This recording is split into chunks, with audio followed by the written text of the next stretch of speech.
విజయశ్రీ గారు నమస్కారం అండి. నమస్కారం శ్రీలక్ష్మి గారు. విజయశ్రీ గారు, మహిళలందరికీ చాలా ఇష్టమైన మాసం శ్రావణ మాసం. చాలాను శ్రావణ అందరూ ఎదురు చూస్తూ ఉంటారు. ఎప్పుడు వస్తుందా ఎదురు చూస్తూ ఉంటారు. ఎప్పుడు వరలక్ష్మి వ్రతం చేసుకోవాలి, ఎప్పుడు లక్ష్మీ పూజలు చేసుకోవాలి, ఎప్పుడు అమ్మవార్లకే చేసుకుంటూ ఉంటారు.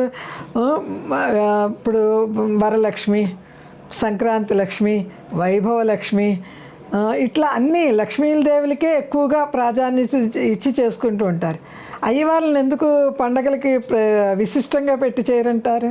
దీనికి శంకరాచార్యుల వారు సమాధానం చెప్పారండి. ఆయన అంటే ఈ ప్రశ్న అడుగుతాము, సమాధానాలు వస్తాయి కూడా అయిపోయింది చెప్పేశారు. మా పోటోళ్ళకి అధిప్రవతి చెప్పేశారు ఆ శ్లోకంలో. ఎందుకంటే ఒక చలనం ఉన్న పదార్థం ఉంది, ఒక జడత్వం ఉన్న పదార్థం ఉంది. ఈ జడత్వం ఉన్న పదార్థాన్ని కదపాలి అంటే ఒక చలన పదార్థం రావాలి. అదే ప్రకృతి. అదే ప్రకృతి, అదే లక్ష్మీదేవి. అంటే ఎప్పుడూ కూడా బాగా చాలా ఉత్సాహము చెలింపచేసేది, చలనం ఉన్నది, గమనం ఉన్నది, వేగం ఉన్నది ఒక స్త్రీమూర్తి. స్త్రీమూర్తిలోనే ఇన్ని ఉన్నాయి. ఇన్ని స్త్రీమూర్తిలో ఉన్నాయి కదా, స్త్రీమూర్తికే ఉన్నాయి. యా దేవి సర్వభూతేషు స్త్రీ రూపేణ సంస్థిత, పురుష రూపేణ సంస్థిత అని లేదు. నిజమేనండి, స్త్రీ రూపేణ సంస్థిత ఉంది. స్త్రీ రూపంలో మొత్తం దేవి ఉన్నప్పుడు, ఎవరు ఆ దేవి? జగదంబ. ఆవిడే ఉన్నప్పుడు ఆ స్త్రీకి లేనిదేమిటి? అన్నీ ఉన్నాయి.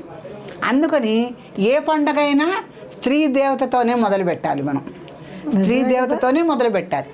సంక్రాంతికి పచ్చటి పైర్లు ధాన్యము ఇంటికి వస్తుంటే సంక్రాంతి సస్యలక్ష్మి, సంక్రాంతి లక్ష్మి. అట్లాగే చక్కటి ఐశ్వర్యం మనకు వస్తోంది అంటే ఏదో ఆస్తి రావచ్చు, లేకపోతే డబ్బు రావచ్చు, ఐశ్వర్యలక్ష్మి వచ్చింది ఇంటికి అంటారు. అవునండి, ఐశ్వర్యలక్ష్మి అంటారు. అలాగే స్త్రీలకి చక్కటి సౌభాగ్యాన్ని, సుఖభోగ లాలస జీవితాన్ని, సుమంగళి జీవితాన్ని ఇచ్చే వరలక్ష్మి వ్రతం వచ్చినప్పుడు వరలక్ష్మీ దేవత ఇంటికి వచ్చిందంటారు. అక్కడ లక్ష్మీదేవతే. ఎందుకనంటే ఇంట్లో సంసారంలో పురుషుణ్ణి ప్రధానంగా ఉత్సాహవంతంగా నడపగలిగే శక్తి స్త్రీకి మాత్రమే ఉంది. స్త్రీకి మాత్రమే ఉంది. ఇది ప్రపంచం అంతా ఒప్పుకున్నా ఒప్పుకోకపోయినా ఉన్నటువంటి నగ్న సత్యం. దీన్ని ఎంతవరకు వినియోగించుకుంటున్నారు స్త్రీ పురుషులు అన్నది కాలమాన పరిస్థితులకు వదిలేయాలి మనం. అంతే, అంతే. ఎందుకంటే ఇప్పుడున్న కాలంలో ఎవరు చలన దశలో ఉంటున్నారు, ఎవరు అచలన దశలో ఉంటున్నారు, ఎవరు జాగ్రత్తావస్థలో ఉంటున్నారు, ఎవరు నిద్రావస్థలో ఉంటున్నారు అనేది కాలానికి, పరిస్థితులకి, వృత్తికి, ప్రవృత్తికి కూడా వదిలేయాల్సి వస్తుంది మనం.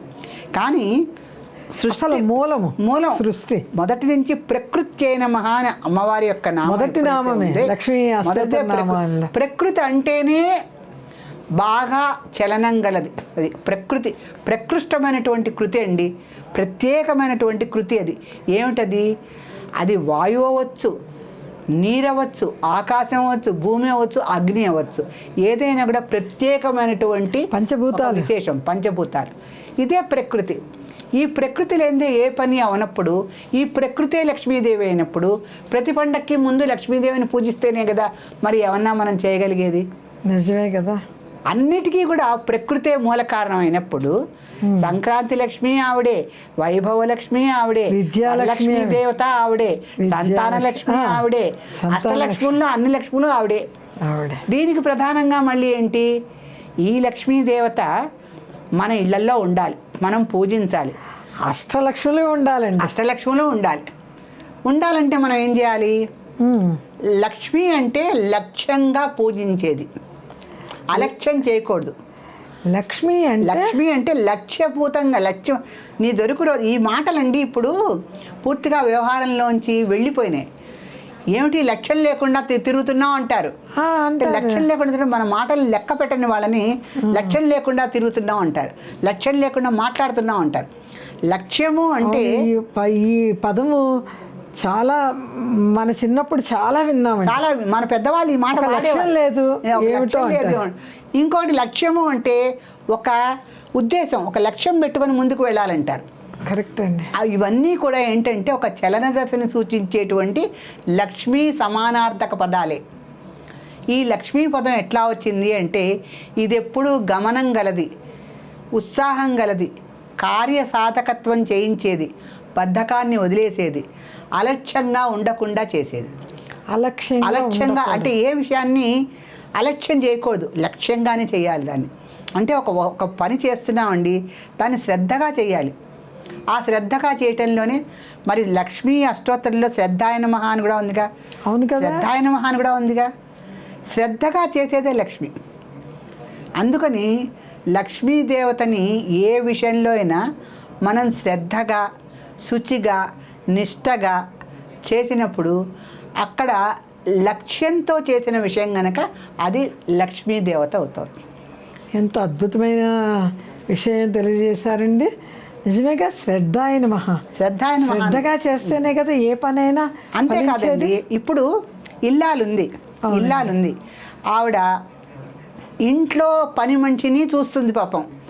దానికి కావాల్సిన చలిలో వచ్చిందని దానికి ఇంత కాఫీ పోస్తుంది, భర్తకి వేడివేడిగా కాఫీ ఇస్తుంది, పిల్లలకు కావాల్సిన పాలు ఇస్తుంది, వీళ్ళని స్కూల్కి పంపిస్తుంది, ఆయన ఆఫీస్కి పంపిస్తుంది, ఇల్లంతా కూడా చక్కదిద్దే గృహలక్ష్మి ఆవిడే.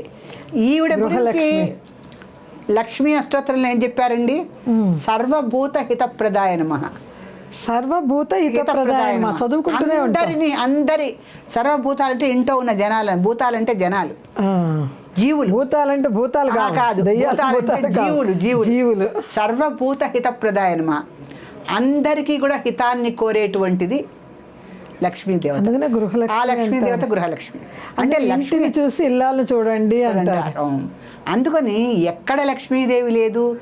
ఇప్పుడు ఇల్లాలు ఎంత శ్రద్ధగా ఇంట్లో వంట వండి పూజ చేసి ఇల్లు శుభ్రంగా పెట్టి భర్తని పిల్లల్ని కూడా జాగ్రత్తగా బయటికి పంపిస్తుందో అదే లక్ష్యం, అదే లక్ష్మీదేవత. ఎందుకంటే ఆవిడ యొక్క చలనం ఉంటుంది ఇంట్లో. ఓ పక్కన టిఫిన్ చేస్తూ ఉంటుంది, ఓ పక్కన పూజ చేస్తూ ఉంటుంది, ఓ పక్కన పిల్లలకి క్యారియర్లు రెండు చేతులే కానీ 10 చేతులతో చేస్తుంది. అటువంటి గృహలక్ష్మిని మరి ఎటువంటి లక్ష్మిగా మనం పూజించాలి అంటే ఆవిడ సర్వభూత హితప్రదాయ నమః, శ్రద్ధాయ నమః. శ్రద్ధగా అందరి హితము కోరుతూ ఆవిడ అందరికీ ఎవరికి కావాల్సిందో వాళ్ళకి అందజేస్తూ ఉండే గృహలక్ష్మి నిజమైన లక్ష్మీదేవి. అందుకనే లక్ష్మీదేవిని అమ్మవారిని పూజ చేస్తారు. ప్రతిదానికి ఈ గృహలక్ష్మి చేసేటువంటి కార్యక్రమాలన్నింటిలో కూడా అసలైన మూల లక్ష్మి ఉంటుంది. ఆవిడెవరు? లక్ష్మి క్షీర సముద్రాతనయం ఆవిడ ఉంటుంది. ఆవిడ ప్రతిరూపాలే స్త్రీలు. మరి క్షీర సముద్రంలోంచి ఉద్భవించినటువంటి లక్ష్మీదేవి వెంటనే విష్ణుమూర్తి భార్య అయిపోయింది. ఒక నిమిషం కూడా ఆలస్యం చేయాలి. విష్ణుమూర్తి అద్భుతమైన బంగారపు బొమ్మలాగా వచ్చిందండి ఆవిడ. అంత అద్భుత సౌందర్యవతిని ఏ రాక్షసుడు గ్రహిస్తాడో అని విష్ణుమూర్తి ఆ గరుడ వాహనం మీద రివ్వున వచ్చేసి ఆవిడ చేయి పట్టాడు. కరగ్రహణం చేస్తే పూర్వం పెళ్ళి అయిపోయినట్టే ఆ గరుడ వాహనం మీద కూర్చోబెట్టి తీసుకెళ్ళిపోయాడు. ఒక్కసారి ఆమె లక్ష్మీ వైభవం వివాహం ఒక్కసారి మాకు చెప్తే మా జన్మ ధన్యం అండి. తప్పకుండానండి, ఆ కథ ఎపిసోడ్లో చెప్పుకుందాం. ఇప్పుడు లక్ష్మీదేవిని ప్రతి ఇంట్లో మనం చూడొచ్చండి. ప్రతి ఇంట్లో చూడొచ్చు. ఎందుకంటే ఒక వరలక్ష్మీదేవి, ఒక వైభవ లక్ష్మి, గృహలక్ష్మి, సంక్రాంతి లక్ష్మి, సంతాన లక్ష్మి, ఈ లక్ష్ములందరూ కలిసి ఒక గృహలక్ష్మిలో ఉంటారు. ఒక గృహలక్ష్మిలో అష్టలక్ష్మిలే ఉన్నారు కదండి. పిల్లలకి చదువు చెప్తుంది విద్యాలక్ష్మి, సంతానాన్ని ఇస్తుంది సంతాన లక్ష్మి, ధనాన్ని తీసుకొచ్చి ఇస్తుంది ఐశ్వర్య లక్ష్మి. ఇంకా ఆవిడకి లేనిది మళ్ళీ చక్కగా పొలాల నుంచి వచ్చిన ధాన్యాన్ని అంతా చక్కగా ధాన్యలక్ష్మి. అన్ని రకాల లక్ష్ములు ఆవిడలో. అంటే అష్టలక్ష్మి సంపూర్ణ స్వరూపం ఒక గృహలక్ష్మి పురుషులకు అందిస్తుంది.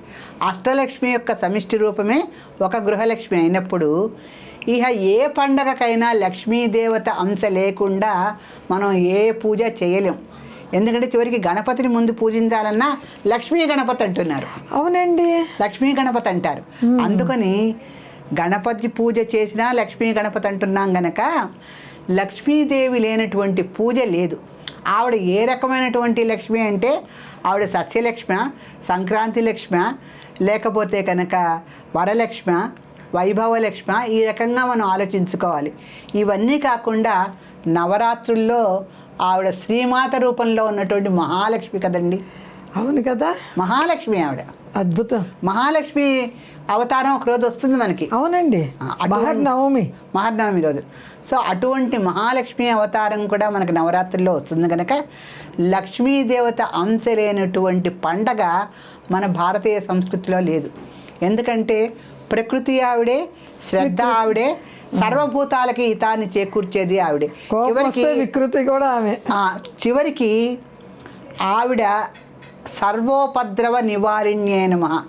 ఏమి ఉపద్రవం వచ్చినా ఆవిడే నివారిస్తుంది.